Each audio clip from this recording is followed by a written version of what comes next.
நண்பர்களே, இது என்னோட வாழ்க்கை பயணத்துல நாள் வந்து 15 என்ன ப்ரோ காலையில தண்ணி குடிக்க சொல்லி கேட்டீங்கன்னா, ஒரு சில பேர்லாம் எப்படி காலையில டீ குடிச்சாதான் பாத்ரூம் வருமோ, ஒரு சில பேருக்கு ஒரு சில போதை பொருட்கள் யூஸ் பண்ணா காலையில பாத்ரூம் வரும். ஆனா எனக்கு அப்படியே வந்து உல்டாவா ஒரு சொம்பு தண்ணி குடிச்சாதான் காலையில பாத்ரூமே வரும். ஸோ அதனால ஒரு சொம்பு தண்ணி குடிச்சிட்டு அதுக்கப்புறம் வீட்டில் தண்ணி எடுக்கிற வேலை இருந்துச்சு, அதெல்லாம் பார்த்துட்டு வந்து ஸோ காலை உணவு முடியல சொல்லிட்டு அப்போ வந்து உட்காந்து உடனே எங்க அம்மா கூட ஆரம்பிச்சாங்க. என்னம்மா சொல்லி கேட்டா, வெளியே மழை வருதான் வண்டி கவர் பண்ணணும். அங்கே போய் பார்த்தா மழையும் காணா ஒன்னையும் காணா, உங்களுக்கு எதனா வீடியோ தெரியாது சொல்லி கமால சொல்லுங்க.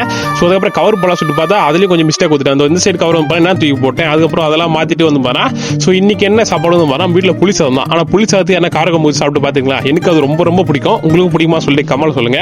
ஸோ இதுக்கப்புறம் வந்து ஸோ பாலநாட்டு போயிட்டு என்ன ஒர்க் தான் சொல்லிட்டு பார்த்தா அப்படியே வந்து ஸோ வீடியோ எடிட்டிங்கு இந்த கம்ப்ரஸிங் ஒர்க்லாம் இருக்குது நிறைய. ஸோ அதனால் வந்து கொஞ்ச நேரம் பார்த்துட்டு இருந்தோம். அதன் பிறகு சாப்பிடலாம் சொல்லிட்டு வீட்டுக்கு போட்டு என்ன இப்போ தான் சாப்பிட்டீங்க சொல்லி கேட்டீங்கன்னா, ஸோ இது கம்ப்ரஸ் அதுக்கு 3 மணி நேரம் ஆயிடுச்சுங்க. அதுக்கப்புறம் வீட்டுக்குள்ள போயிட்டு சாப்பிடலாம் பார்த்தா வீடு கழுவி விட்டாங்க. மீ உள்ள சாப்பிட போலாமா சொல்லிட்டு கேட்டா, தம்பி பக்கத்தில் என்ன இருக்குது பாருப்பாங்க, தொடர்பு கட்டாச்சு அதை பிச்சு சொல்லிட்டு சிம்பிளா சொன்னாங்க. அதன் பிறகு மதிய வேலை உணவுக்கு வீட்டில் எல்லாருக்கும் சொல்லிட்டு பார்த்தா நம்ம எல்லாருக்கும் பிஸ்கட் கொடுத்து பழக்கம். இன்னைக்கு வந்து பாருங்க எங்க அம்மா எனக்கு பிஸ்கட் கொடுத்துட்டாங்க. ஸோ தம்பி நீயே சமைச்சு நீயே சாப்பிட்டுக்குவா சொல்லி சொல்லியிருந்தாங்க. என்னமா இருக்குது சொல்லி கேட்டா, எதுவுமே இல்லை, கடையில் போய் முட்டை வாங்கி நீயே சமைச்சுக்கிட்டாங்க.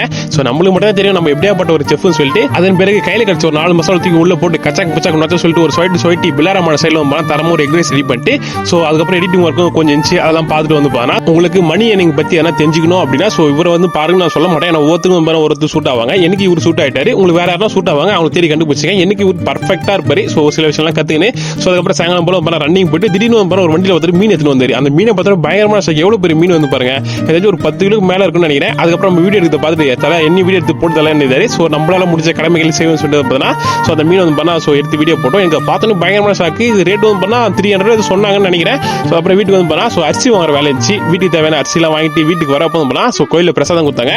சாப்பாடு எதுவும் இல்லை, புட்டு கொடுத்தாங்க. சாப்பிட்டு வீட்டுக்கு வந்தாச்சு. அதுக்கப்புறம் வீட்டுக்கு வந்து நைட் சாப்பாடு சாப்பிட்டு ஸோ மெடிடேஷன் பண்ணிட்டு தூங்கிட்ட மக்களே. ஸோ நம்ம வாழ்க்கை நீங்க இப்படி தான் போச்சு. நம்ம சேனல் புதுசாக வந்தா மறக்காம சர்ப்ரைஸ் பண்ணி விட்டுங்க.